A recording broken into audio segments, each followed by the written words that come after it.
میرا نبی اپنی امت سے کتنا پیار کرتا تھا. مسلم شریف کی روایت ہے, اللہ کے پیارے نبی کہتے ہیں ان لکل نبی دعوت مستجابہ, ہر نبی کو اللہ تعالیٰ نے ایک دعا ایسی دی اس کے قبول کرنے کی گارنٹی لی, اور ہر نبی نے اپنی وہ دعا دنیا میں مانگ لی. وَإِنِّي اخْتَبَعْتُ دعوتی, لیکن میں نے اپنی دعا کو چھپا کر کے رکھا ہے, سنبھال کر کے رکھا ہے. شفاعتاً لأمتی, یہ دعا میں قیامت کے دن استعمال کروں گا. میں اپنی امت کے گنہگاروں کے لیے, اپنی امت کی شفاعت کے لیے, اپنی امت کی مغفرت کے لیے میں اس دعا کو قیامت کے دن استعمال کروں گا, اور میری امت کو یہ شفاعت ملے گی. شرط یہ ہے کہ میری امت شرک نہ کرے. اگر توحید پر میری امت کا خاتمہ ہوگا تو انشاءاللہ میں سفارش کروں گا. وہ نبی ہم سے اتنی محبت کرے, اس نبی سے ہم محبت کریں. ارے راستے میں ہم جا رہے ہوں, بائک سے ایکسیڈنٹ ہو جائے اور کوئی ہمیں بچا کر کے ہاسپٹل پہنچا دے, ہم زندگی پر احسان مانتے ہیں, اس نے ہمیں ہماری جان بچا دی. نبی نے تو ہمیں ہمارا ایمان بچایا ہے, نبی نے تو ہمیں جہنم سے بچایا ہے. نبی کہتے ہیں انا آخذ بحجزکم عن النار, ارے میری امت کے لوگوں, میں تو تمہاری کمر پکڑ پکڑ کے تمہیں جہنم سے بچانے کی کوشش کر رہا ہوں. تم جہنم کی طرف بھاگ رہے ہو, لیکن میں تمہیں جہنم سے بچانے کی کوشش کر رہا ہوں. اور ایک بات اور بتاؤں, میرے نبی صرف ہم سے محبت نہیں کرتے, صرف مسلمانوں سے محبت نہیں کرتے. میرے نبی تو سب سے محبت کرتے, محسن انسانیت ہیں. وما ارسلناک الا رحمتا للعالمین, اے نبی آپ کو ہم نے ساری کائنات کے لیے, سارے جہان کے لیے رحمت بنا کر کے بھیجا. میرے نبی کا بس نہیں چلتا تھا کیسے لوگ کلمہ پڑھ لیں, کیسے لوگ ایمان لے آئیں. میرے نبی کی اتنی تمنا تھی کہ لوگ ایمان لے آئیں, لوگ جنت میں چلے جائیں, لوگ جہنم سے بچ جائیں, کہ اللہ کو قرآن میں کہنا پڑا فَلَعَلَّكَ بَاخِعٌ نَفْسَكَ عَلَىٰ آثَارِهِمْ إِن لَّمْ يُؤْمِنُوا بِهَٰذَا الْحَدِيثِ أَسَفًا. اے نبی آپ اپنی جان دیں گے کیا؟ اگر لوگ ایمان نہیں لا رہے تو آپ کو اتنا افسوس ہے, اتنی تکلیف ہے, آپ اپنی جان دے دیں گے کیا؟ اللہ نے اپنے نبی کو تسلی دی کہ آپ اتنا پریشان مت ہوئیے, اپنی جان کو ہلاکت میں مت ڈالیں. بنارس سے ہم اور آپ بینی پور میں آئے ہیں, 25-30 کلومیٹر کا سفر طے کرتے ہیں. کوئی آٹو سے آیا ہے, کوئی بائک سے آیا ہے, کوئی کار سے آیا ہے. اس کے بعد بھی شبنم گر رہی ہے تو لوگ پریشان ہیں کہیں ایسا نہ ہو رات میں زیادہ ٹھنڈی ہو جائے, جانے میں پریشانی ہو. 25 کلومیٹر کا سفر, 25 کلومیٹر کا سفر طے کرنے میں ہم 10 بار سوچتے ہیں. میرے نبی نے مکہ سے طائف کا 100 کلومیٹر کا سفر پیدل طے کیا تھا, پیدل طے کیا تھا. کیا سوچ کر طے کیا تھا؟ طائف میں جائیں گے لوگ ہمیں دعوت کھلائیں گے. ایک ہی دھن تھی, ایک ہی لگن تھی, ایک ہی تڑپ تھی, ایک ہی جذبہ تھا. مکہ میں کوئی میرا کلمہ نہیں پڑھ رہا ہے, مکہ میں کوئی میری بات نہیں مان رہا ہے, چلو طائف چلتا ہوں. نیا علاقہ ہے, نئی آبادی ہے, نئی بستی ہے, شاید کچھ لوگ میری بات مان لیں. مگر ان طائف کے ان بدبختوں نے محمد رسول اللہ کے ساتھ کیا.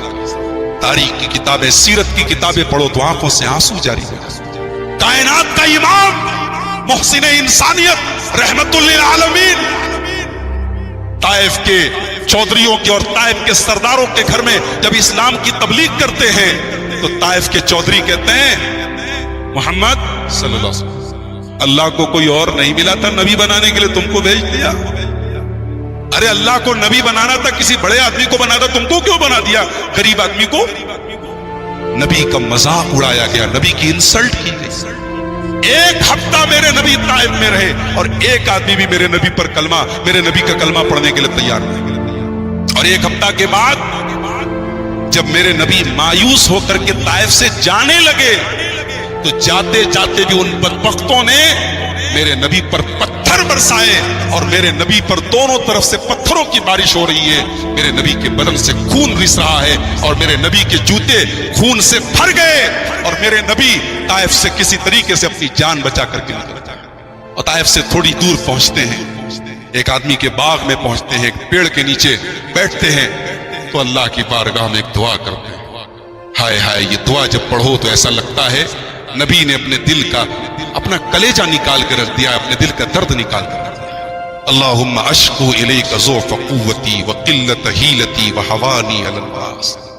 اے اللہ تیرا نبی بڑا کمزور محسوس کر رہا ہے اپنے آپ. اے اللہ تیرے نبی کی آج کوئی ترکیب کام نہیں کر رہی. تیرا نبی آج لوگوں کی نظر میں حقیر ہو گیا ہے.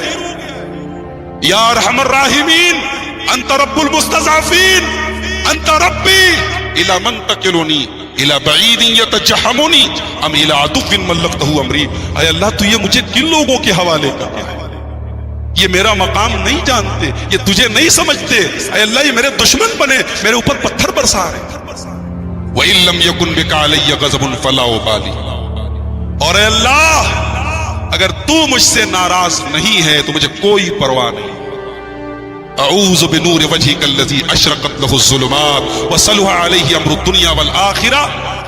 اے اللہ میں تیری پناہ چاہتا ہوں, تیرے چہرے کے نور کی پناہ چاہتا ہوں کہ میرے اوپر تیرا غضب نازل ہو, او یحل علی سخطک, یا تو مجھ سے ناراض ہو جائے. لکل عتبہ حتی ترضا. اے اللہ میں تیری بارگاہ میں رجوع کرتا ہوں جب تک تو راضی نہ ہو جائے. ولا حول ولا قوت الا بک. اے اللہ ساری طاقت تیرے ہاتھ میں, سارا کنٹرول تیرے ہاتھ میں. یہ نبی کی دعا ہے, ایک ایک لفظ پڑھتے چلے جاؤ اور نبی کے دل کا درد محسوس کرتے جاؤ. اس نبی سے ہم محبت نہ کریں جس نبی نے ہمارے لیے اتنی تکلیفیں اٹھائی.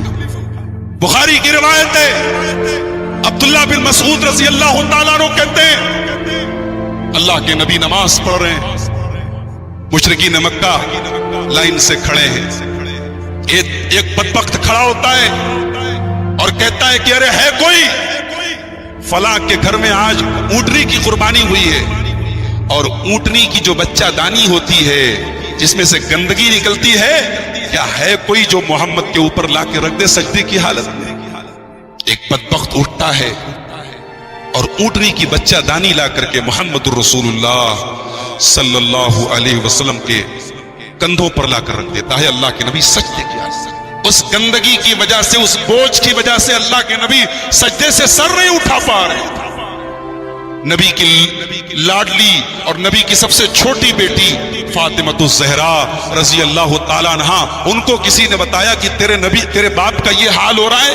وہ بیچاری دوڑی دوڑی آتی ہیں اور بڑی محنت اور مشقت کے ساتھ اپنے باپ کے کندھے سے وہ بوجھ اتارتی ہے اور مشرکین کو برا بھلا کہتی. میرے نبی جلدی کسی کے لیے بد دعا نہیں کرتے تھے, مگر میرے نبی کو سجدے کی حالت میں ٹارچر کیا گیا. تو میرے نبی نے جب سلام پھیرا تو ہاتھ اٹھائے اور کہا اللہم علیک بقریش, اللہم علیک بابی جہل ابن ہشام, اللہم علیک بعتبہ. اللہ کے نبی نے سب کا نام لے کر کے کہا اے اللہ ان ظالموں سے تو انتقام لے لے, ان ظالموں سے انتقام لے لے. انہوں نے تیرے نبی کو سجدہ نہیں کرنے دیا, تیرے نبی پر سجدے کیا حالت میں تیرے نبی پر ظلم کیا ہے. عبداللہ بن مسعود رضی اللہ تعالیٰ عنہ کہتے ہیں میں نے دیکھا نبی نے جس کا نام لیا تھا بدر کی لڑائی میں سب مرے پڑے تو کوئی پوچھنے والا نہیں. تو میرے نبی نے کیا کیا سہا ہے, میرے پوری تاریخ ہے, سیرت کی پوری کتابیں بھری. اللہ کے نبی نماز پڑھ رہے سجدے کی حالت میں ہیں, عقبہ ابن ابی معیط آتا ہے اور اللہ کے نبی صلی اللہ علیہ وسلم کی گردن میں چادر ڈال کر کے آپ کا گلا گھونٹنے کی کوشش کرتا ہے. ابو بکر صدیق آتے ہیں اور بچاتے ہیں اور کہتے ہیں اتقتلون رجلا ان یقول ربی اللہ.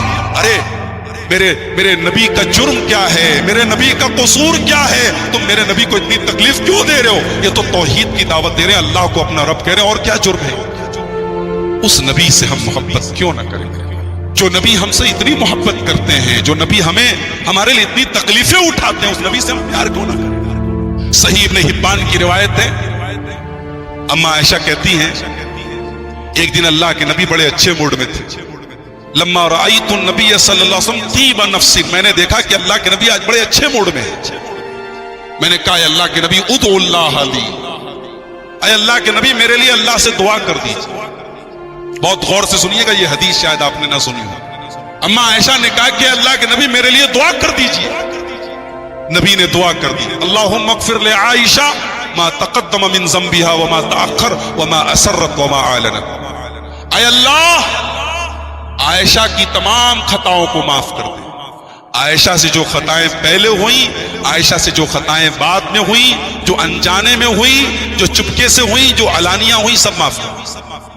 نبی کی یہ دعا سننے کے بعد حضرت عائشہ اتنا خوش ہو گئی, ہنسنے لگی, اور اتنا زور زور سے ہنسنے لگی.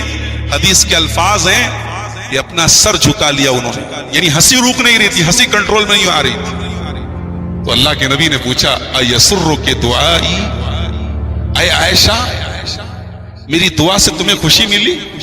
تو اما عائشہ نے فرمایا، دیکھیے میاں بیوی کا پیار بھی نبی کی سیرت کا یہ بھی ایک پہلو ہے، میاں بیوی کے بیچ میں انڈرسٹینڈنگ کیسی ہے، پیار کیسا ہے۔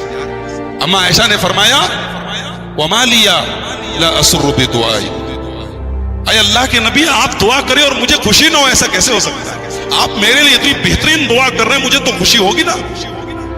اللہ کے نبی نے فرمایا عائشہ انہا لدعائی لامتی فی کل صلاح، جو دعا میں نے تمہارے لیے کی ہے کہ اے اللہ عائشہ کے تمام خطاؤں کو معاف کر دے، جو پہلے ہوئے وہ بھی معاف کر دے، جو بعد میں ہوئے وہ بھی معاف کر دے، اور جو کھل کر کے ہوئے وہ بھی معاف کر دے، جو چھپ کر کے ہوئے وہ بھی معاف کر دے۔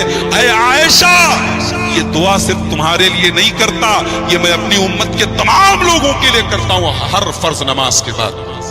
اللہ ہر فرض نماز میں کرتا ہوں یہ دعا، اتنی محبت کرتے ہیں۔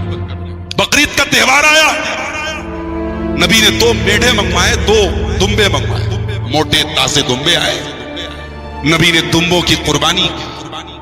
مسند احمد کے الفاظ ہیں، نبی نے قربانی کرنے کے ٹائم جو دعا پڑھی ہے وہ دعا اس بات کا ثبوت ہے کہ نبی اپنی امت سے کتنا پیار کرتے۔ کہا اللہم ھذا عن امتی جمیعا، اے اللہ یہ جو قربانی کر رہا ہوں یہ صرف محمد کی طرف سے نہیں ہے صلی اللہ علیہ وسلم، یہ صرف میرے اہل بیت کی طرف سے نہیں ہے، یہ صرف میرے پریوار کی طرف سے نہیں، یہ میری پوری امت کی طرف سے ہے۔ ممن شہد لک بالتوحید وشہد لی بالبلاغ، میری امت کے وہ تمام لوگ جو تیری توحید کا کلمہ پڑھتے ہیں اور جو مجھے تیرا نبی مانتے ہیں، اے اللہ ان سب کی طرف سے کتنے غریب ہیں میری امت میں جو قربانی نہیں کر پاتے، ان غریبوں کی طرف سے یہ قربانی قبول فرما۔ اللہ اس نبی کا پیار دیکھو، اس نبی کی محبت دیکھو۔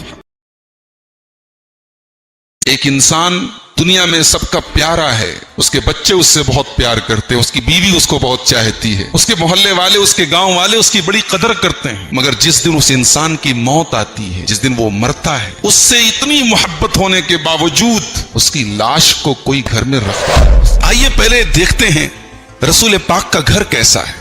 اللہ بڑا معمولی